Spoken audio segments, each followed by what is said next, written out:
Good afternoon. My name is Chris Papakota. This is video presentation number 2 for macroeconomics. So today we're going to start off with our first question. So it is, what is the difference between a trade deficit and a trade surplus? So pretty much trade deficit is when a country is importing more goods, so they're trading out and gaining more than they are exporting. So for example, let's say the United States is importing Japanese cars, such as let's say some Toyotas, Hondas. They're receiving those, and they're exporting clothes. So the trade kind of difference, I'd say, is more of a heavier kind of what's kind of the word? So it's more of a heavier kind of trade. So they're gaining more stuff than they're trading out. And it's kind of the opposite for a trade surplus, which is they're trading out more than they're exporting more than they're importing. So for like a good example for a trade deficit would be the cars. So the United States, they get like electronics, we get clothes, we get Japanese cars, a bunch of that stuff from Japan.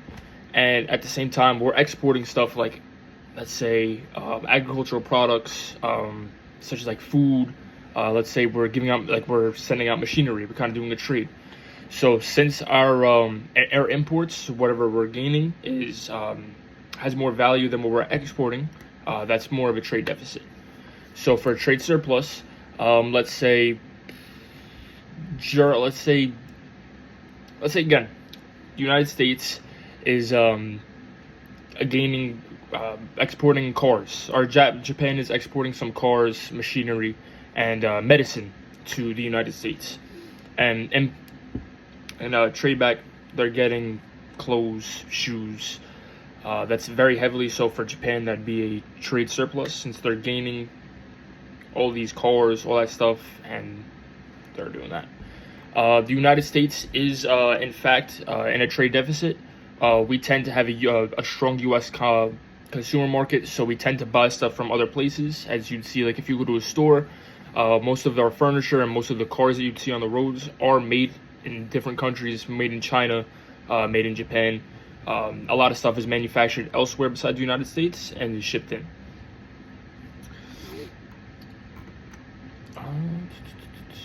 Let's see. So for question number 2, we have describe pre-1930s conventional wisdom. How does this theory differ from Keynesian economics? So pretty much before 1930s, economics was more of a classical, neoclassical economic theory. So it was more of self-regulated markets, very limited government intervention. So the government was less involved with the market compared to now. So mostly the market is pretty much ran mostly through the government. They kind of see what goes in, what comes out. It's very heavily monitored compared to how it used to be. It was rooted, so going back to economics, going back to management, Adam Smith, David Ricardo, and John Stuart Mill, they were very popular and very well-known economists. So they're very heavily involved with that. The market would tend to correct themselves while be self-regulating. There was a very gold standard, budgeted, very flexible with the pricing, and there was a very common thing that was known back then, which is called Say's Law. It was to supply create its own demand. So the supply by itself creates its own demand, and it kind of followed off to that and started kind of its own, I would say, I would say its own law or its own kind of system. So as the supply would show, the demand would come after it, and it would create a cycle and keep going and going and going. So the shift from pre-1930s to Keynesian economics was the Great Depression. The Great Depression it heavily exposed a lot of the major flaws in the market and a lot of the economic thinking that was very classical, neoclassical at the time. At the time, despite wages falling, unemployment skyrocketing, all of these jobs going out, a lot of demand for most of these products dropped, and a lot of the prices for a lot of the products dropped or increased. The demand never recovered. So the demand for a lot of the products at the time, they never gone back up. Obviously, now in today's age, it was so long ago, things tended to gradually rise, but to the extent that they ever were, they never really reached that. And there's always been recessions, and a lot of the things that's been happening, especially now with COVID, inflation, all of this stuff kind of plays factors into it, and it's really never got to reach its height.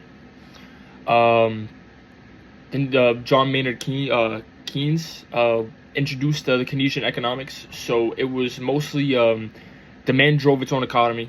The prices and wages were very hard. They were very stuck. They never really adjusted downward or upward too quickly.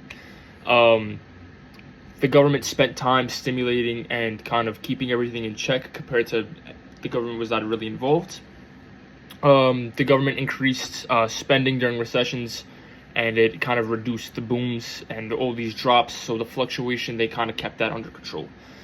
The market kind of remained in like a disequilibrium kind of state as unemployment kind of rised. It was very, it was never very equal at the time compared to obviously classical, pre-1930s. So, it was built on the idea for like self-correcting, and obviously the Great Depression, it kind of started an entire influence. So it allowed the government to get involved. It was bad for the time, and it affected it very severely, but it kind of led to the gradually increased, and it allowed for technology to kind of take over, and modernization, the bad thing, kind of allowed it to become stronger than it's ever been. And for our third question, which is what is the difference between monetary and fiscal policy, and describe how these tools are used to improve our economy, and explain what a business cycle is, and what is the highest and lowest point in a business cycle. So monetary policy is controlled by the country's central bank. So the Federal Reserve in the U.S. kind of controls everything that goes out. There are monetary policies, there's money supply, interest rates, and this kind of things that you would see when you walk into a bank. So when you walk into a bank, you'll see there's interest rates on probably like a credit card. There's interest rates on your account, like your savings. There would be kind of an interest that kind of goes into it.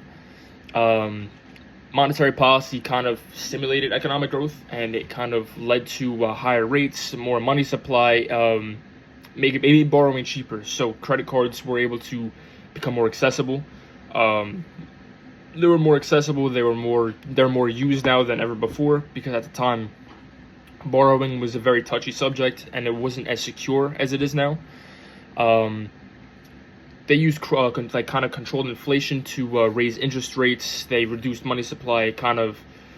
People also see the downside of it, that they raise interest rates, they reduce the money supply.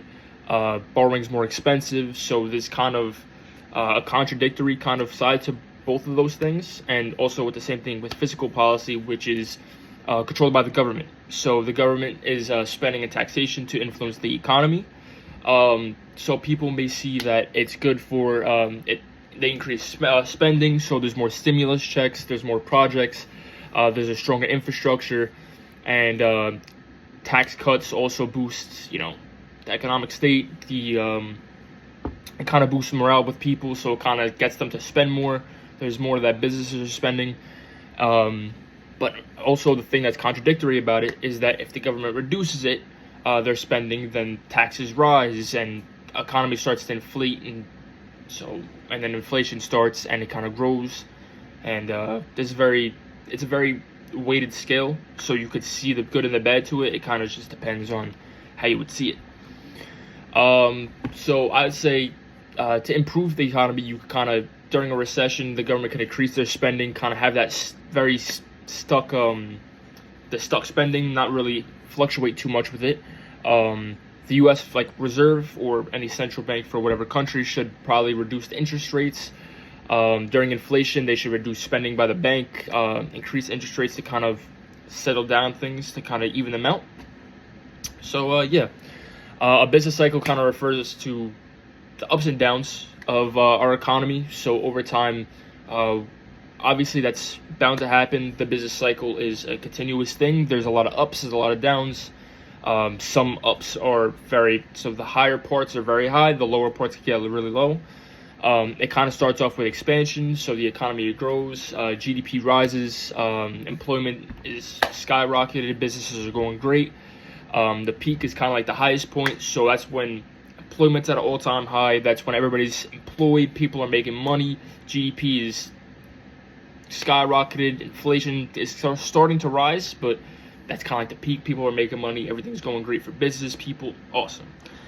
And then recession happens. That's when economy starts to slow down a little bit, GDP declines, employment rate kind of rises a bit, spending decreases, economy starting to go down.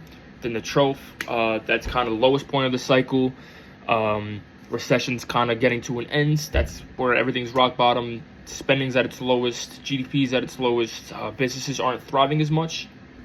And then the cycle begins again. They start to recover, everything starts to rise, and it goes back down. It's a continuous cycle that keeps going on. So, like recessions, they normally occur when economic activity starts to decline over 2 quarters, which is kind of 6 months. This kind of leads to like unemployment. That leads to consumer spending being at its lowest, reduced business investment. And then for expansion, I feel like that's when the economy is growing, higher employment, increased consumer confidence. They're spending more money. They're making money. They're working. They're employed, and businesses are thriving at that time. So let me go back to the question. And yeah, so lowest point's trough.